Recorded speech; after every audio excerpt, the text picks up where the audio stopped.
All rise. Everyone, please be seated. Thank you. Quiet, please, quiet.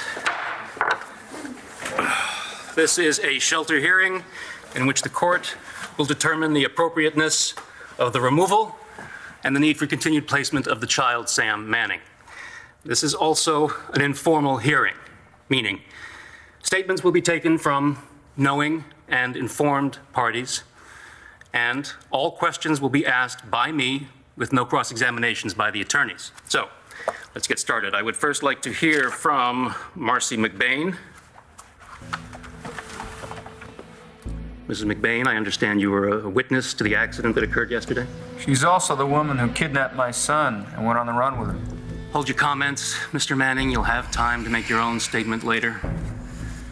Just tell me exactly what happened, Mrs. McBain. My husband, Michael, and I were in Angel Square when we heard a car crash. Michael is a doctor, so he went to see if the driver in one car was okay, and I went to see if the people in the other car were all right. I saw Todd first, and then I saw little Sam.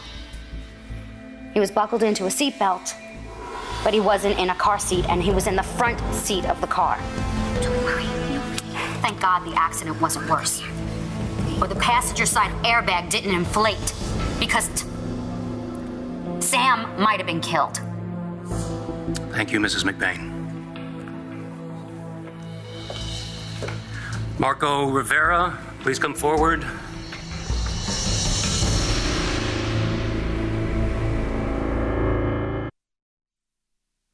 So, nobody has any idea where Tina is? No. Not my dad, not my Aunt Viki. She could be anywhere. Maybe we should hire Rex to find her. Maybe. You don't think it's a good idea? I guess I just think if my mom really wanted to see me, it's not like I'm exactly that hard to find. Are you waiting for someone? Actually, I was just about to leave. If you don't mind, a few minutes of your time, I'd like to chat. Sure. Then maybe we could go shopping and join a book club together. Okay, we're never going to be friends, Lindsay. I know that. But at least for Beau and Clint's sake, can we try to be civil? You might be phony enough to pull that off, Nora, but honestly, I don't think I could stomach it. Yes, because you're so principled. You threatened to get even with me if Beau dumps you. Those weren't threats. They were promises. Beau and I happen to be doing better than we ever were before. Really? Yeah.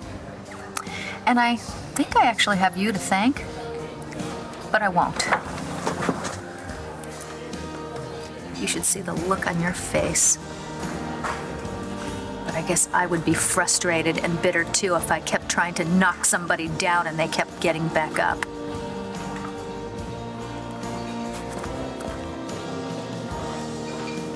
Profits are up, marginally.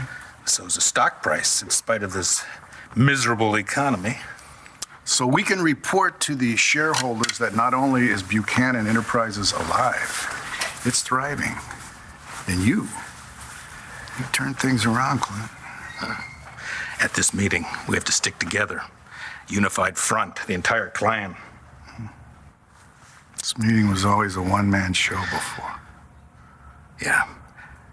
But not now. Now it's all the Buchanans. We're gonna make Pa proud. Real proud. One new voice message. Not anymore. Hey, will you kindly tell me what the hell is going on? I am a very busy woman. Well, so am I. That came out wrong. Look, I'm tired of this game, okay? If you don't tell me what you've got going on with B.E., I will... Cut yourself out of 20% of an enormous fortune? I don't think so, David. You will find out the truth when the rest of the world does. Until then, keep your lips zipped, okay? About Jared Banks, not Buchanan. Yeah, well... What about that body you got in your bed upstairs? You need to take a shower. A cold one.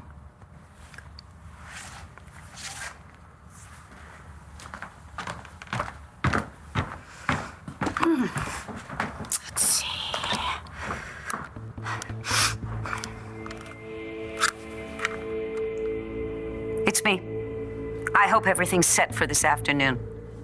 No. We cannot afford to have a single thing go wrong. I know. That's why I'm going to such extremes.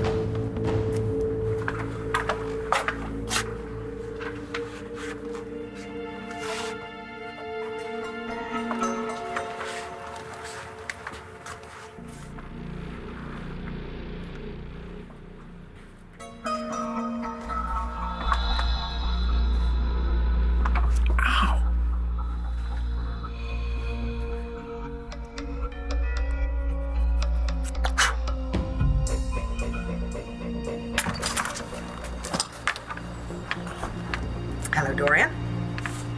May I come in, please? What is your relationship to the Manning family, Mr. Rivera? I'm Langston Wild's boyfriend. And have She lives with the Mannings. have you had any personal dealings with Mr. Manning? Yes, Your Honor. One night, Mr. Manning was looking for Starr, his daughter, and he found Langston and I in her room, and he wanted to know where she was. And he lost it when we wouldn't tell him. And what did he do? He beat me up. Whatever. Oh, and then when Starr ran away, he came after me again. He found me at work. I work at a diner. And he hung me on a meat hook to try to get me to tell him where Starr was. And he had this crazy big knife. I was there both times that Mr. Manning went off on Markko. First time he almost hit me too.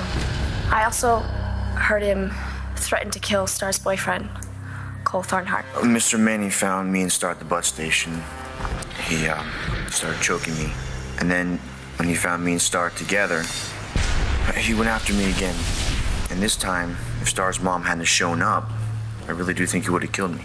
That's because you're raping my daughter, you little son of a bitch. Stop. You will calm down, Mr. Manning, or you will be thrown out of this courtroom. Go on, Mr. Thornhart. Well, things pretty much got out of control when Mr. Manning found me and Starr at Virginia Beach. Why were we there? We didn't want to run away, but Mr. Manning didn't give us any other choice. He wouldn't let us see each other. What did he do? I don't know, it's kind of all a big blur to me, but all I can remember is his fist coming at my face and then him grabbing Starr and Starr falling down the stairs. Then I woke up in the hospital. Thank you, Mr. Thornhart. Now, I'd like to hear from Starr Manning.